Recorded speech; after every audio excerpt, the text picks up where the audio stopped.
Hi everyone, welcome to the WARC Kyrgyz tutorials. My name is Bakyt and I'll be helping you throughout this process.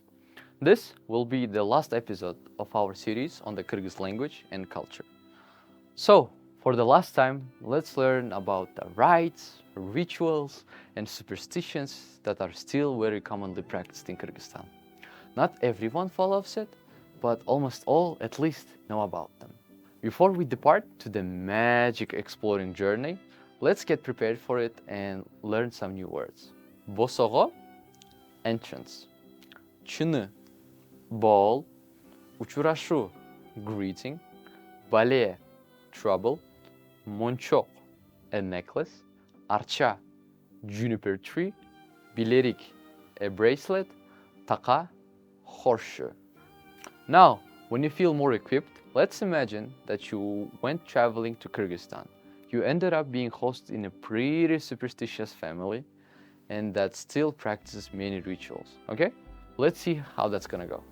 Right before entering a house, you are met by a grandma, Kalipa, holding a chini with water in it.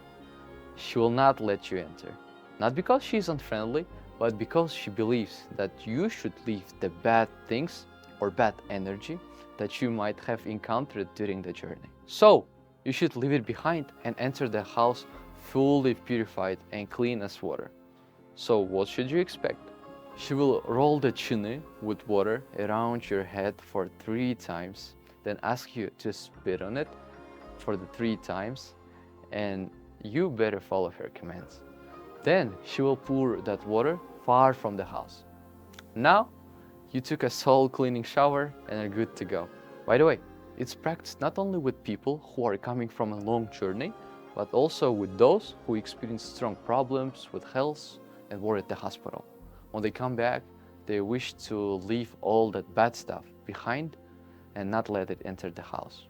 Now, you're at the door and saw a young man, Jailobek, who was going to greet you.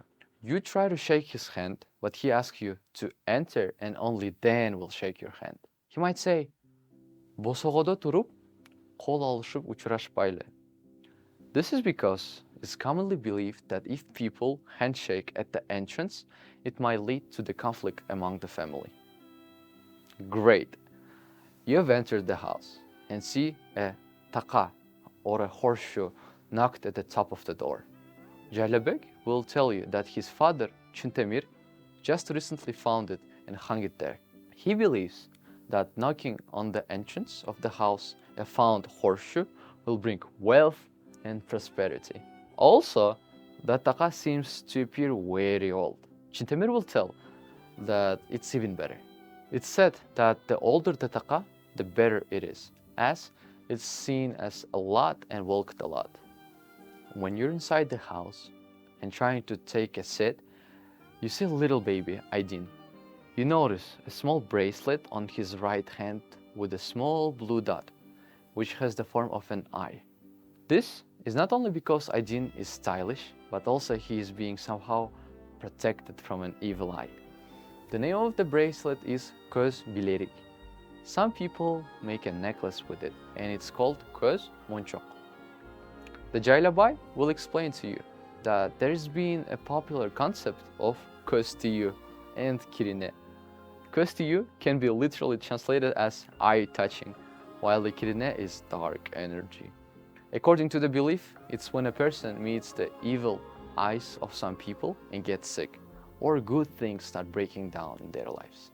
It's believed that Köz Tiyu especially affects babies and good people.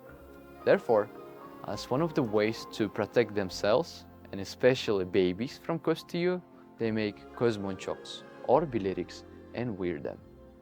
But if the person already had been exposed to Köz Tiyu and has Kirine, and they're experiencing loss of appetite and headaches, their grandma Kalipa will take a list of old newspapers or the backside of a knife and roll it around the person's body with words "Çık Kirine çık," which is translated literally is "Get out the Banerjee, get out." Then they burn that paper as a sign of removing that illness. Now, you might sense a little different scent that something was burned here. It doesn't smell like food, it has a different one.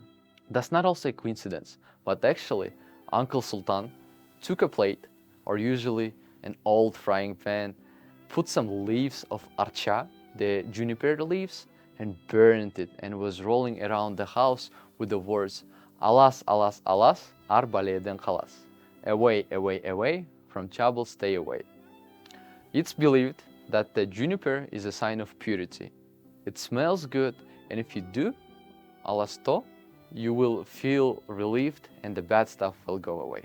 After a great time with the family, and when you're about to leave, the Grandma Kalipa will ask you to sit down and give her bata, or her blessing. That's called bata biru. She will wish you all the best in the world and might say, Баштаган иштериңе ийгилик каалайм, which means I wish you good luck in your startings, and finish her bata. Well, that's it for today and for the rest of this course. I would like to thank all people who were a part of this project. Ayım Aydar Aliyeva, Nurbolot Azamatov, me, Bakyt Yrysov, Erika Eysen, Deniz Nazarova, Nursultan Shermambetov, Hiradmat Shiraliyev, Maria Antonova, and special thanks to the project consultant Daniyar Karabayev.